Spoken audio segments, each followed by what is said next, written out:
नमस्कार बच्चों।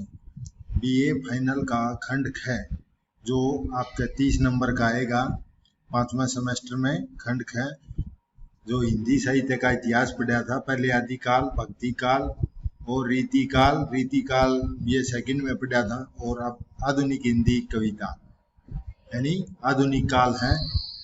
इसके अंदर जो आधुनिक कवि हैं, जो कविताएं हैं, इसको अलग अलग भागों में बांटा है।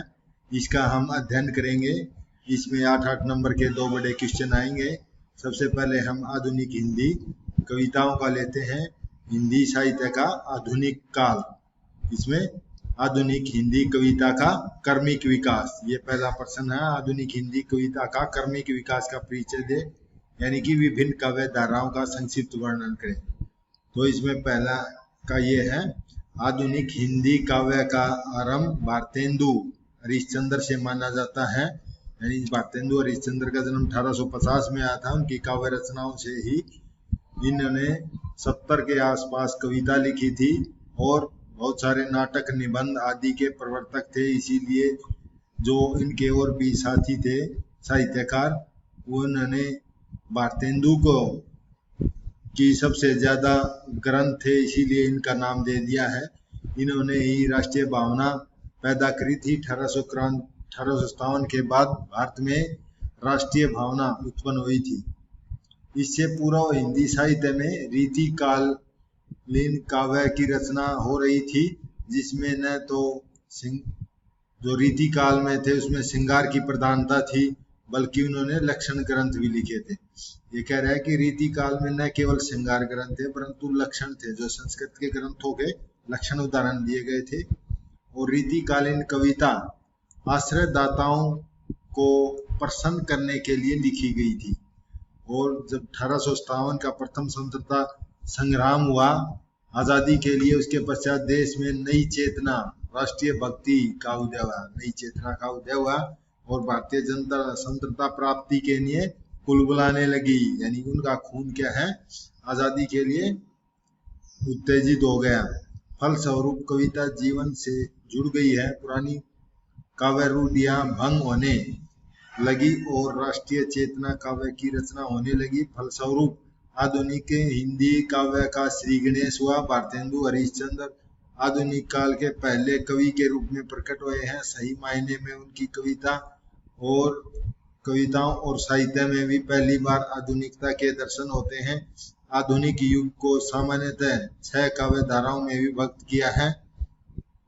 ये है जो हमारी 6 काव्य धारा है, जो 1857 से लेकर 1900 ईस्वी तक पहला युग, इसको आधुनिक साहित्य का युग है। इसमें भारतेंदु के नाम से जाना जाएगा।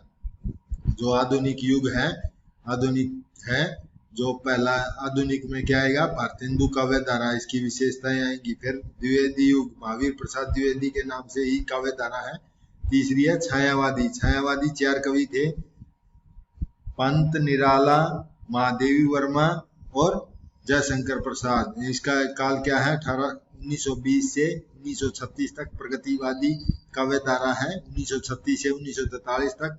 और प्रयोगवाद, प्रगतिवाद क्या है, इसमें शोषण और शोषितों का वर्णन किया गया है और प्रयोगवाद नए नए प्रयोग किए गए।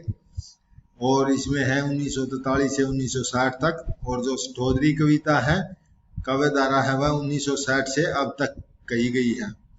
अब पहला लेते हैं क्रमिक विकास में हमारा भारतेंदु हरिश्चंद्र की काव्य धारा में क्या विशेषताएं थी।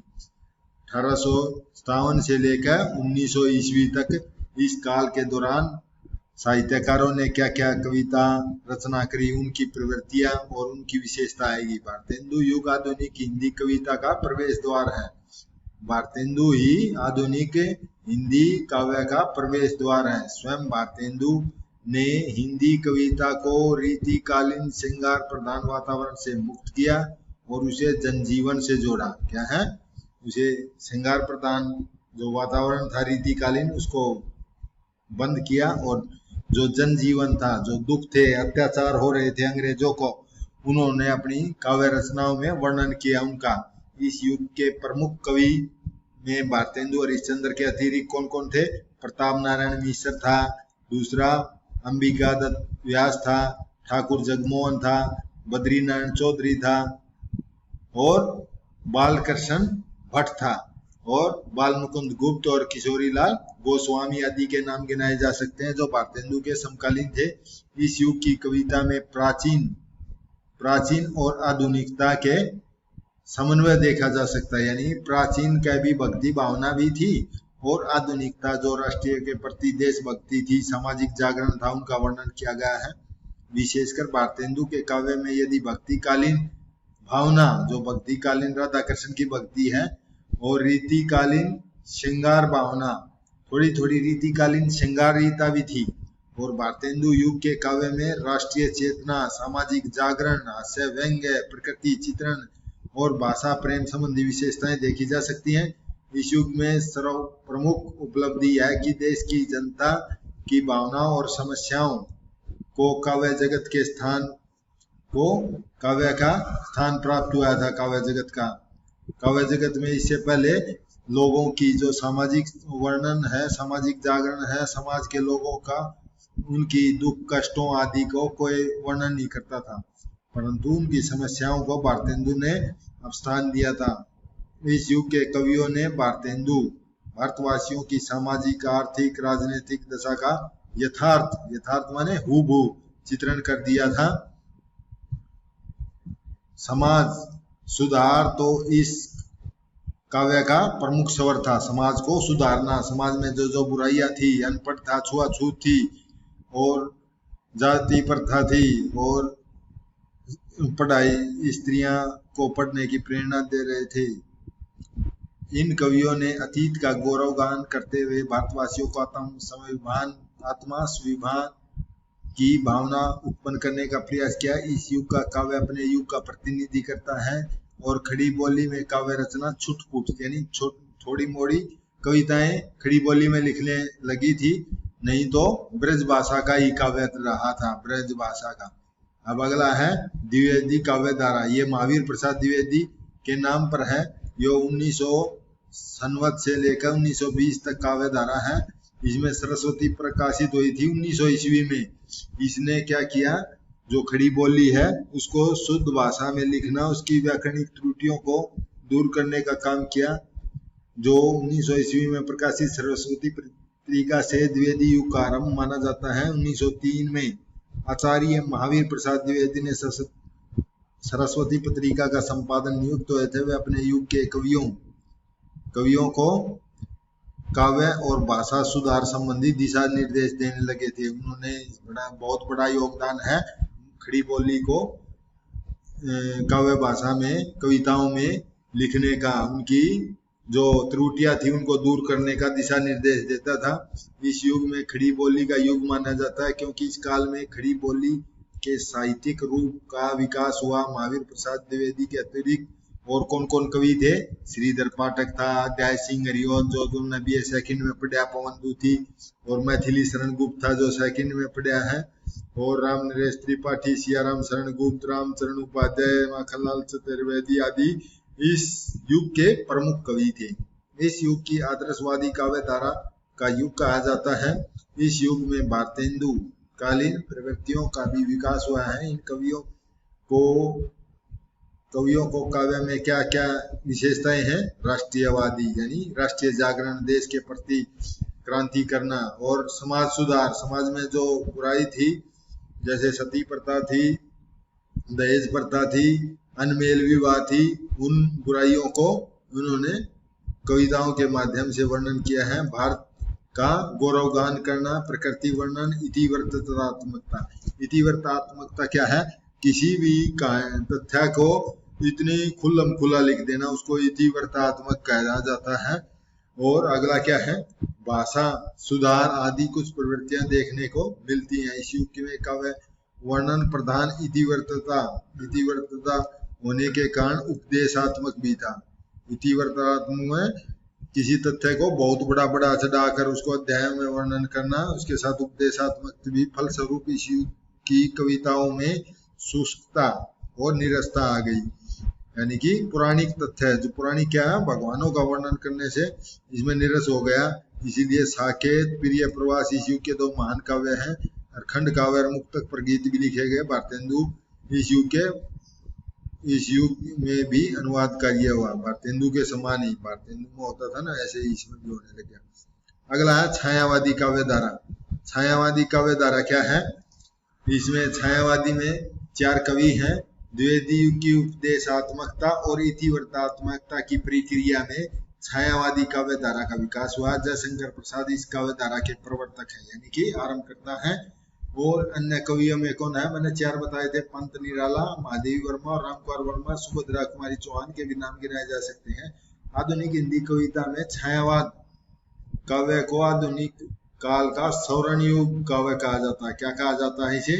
आधुनिक काल का सौवर्णकालीन काव्य।